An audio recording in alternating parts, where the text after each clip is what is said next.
Ebbe er flere gange blevet opereret for lymfekræft. Han har kone og 2 børn. Jeg tror, nogle af de første gange, hvor jeg snakkede med jer herude, der ville jeg meget gerne have, at jeg fik at vide, at du skal bare gøre sådan og sådan, så har du det godt igen. Men jeg har fundet ud af, at hjælpen, den starter med en selv.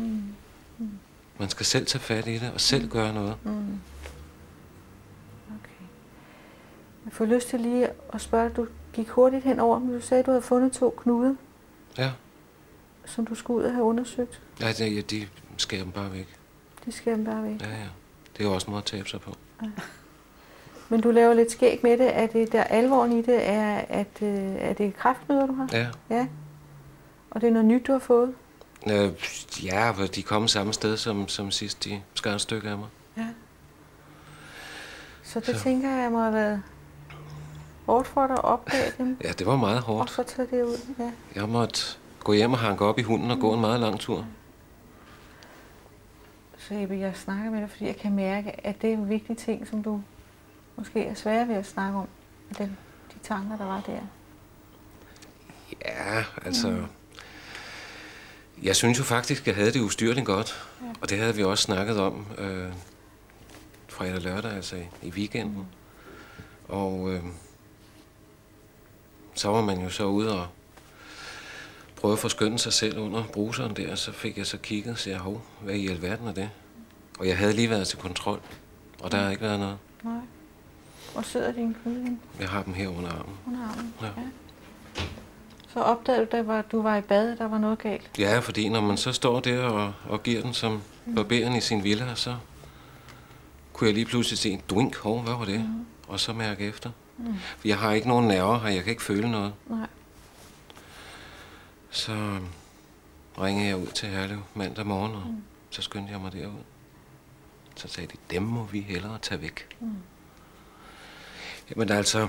Så du skal have dem fjernet, eller er de fjernet? Nej, jeg skal have dem fjernet på mandag. På mandag. Ja. Hvad er dine tanker om det, Ebbe?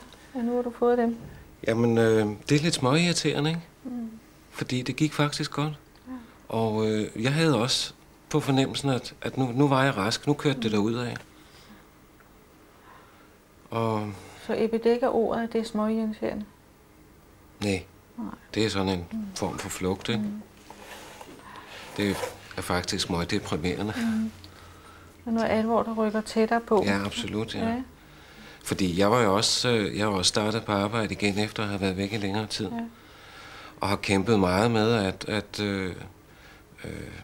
komme op på højde med kollegaerne. Og jeg har slet ikke kommet på højde med dem endnu. Så... Og jeg har også fået lov til at forlade arenaen, når jeg synes, at løverne bliver for sultne. Så siger jeg, nu går jeg. Og det er der ikke nogen, der siger noget til. Der nogle gange, så kan man simpelthen ikke klare det mere. Så hvad med lige nu, hvor du går og venter på at skal ind og fjerne det? Hvad er det for nogle tanker, du har om det?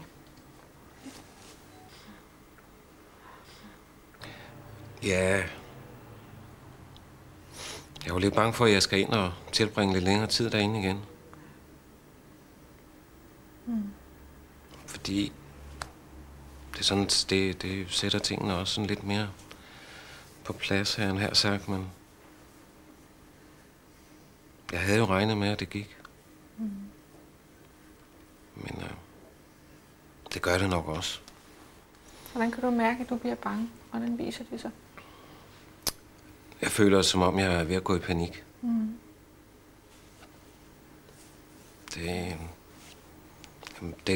Man kan ikke... Det er ikke en følelse, man kan tage ud og male blå, så man bedre kan se den.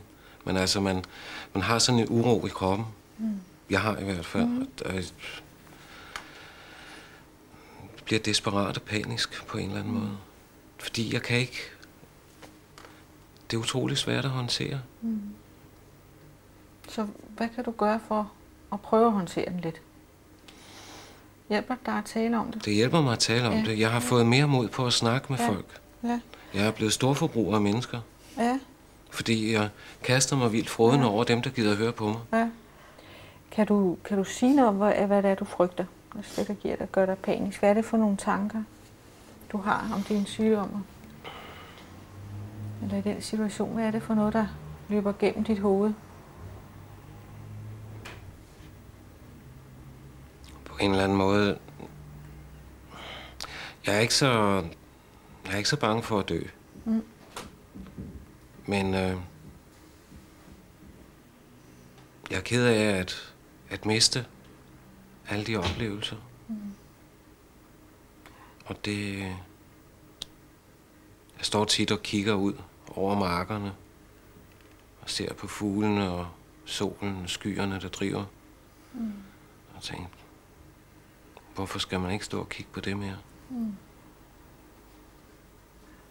Så du tænker på, at du ikke får lov at være med så længe mere? Ja. Mm, det er det. Mm. Jeg ser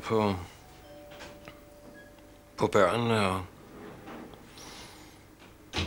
hører deres fortællinger fra skolen og fra rideklubben. Så når du hører dem, så tænker du? Ja, det er oplevelser, man ikke får mere. Men så suger jeg dem til mig nu. Ja.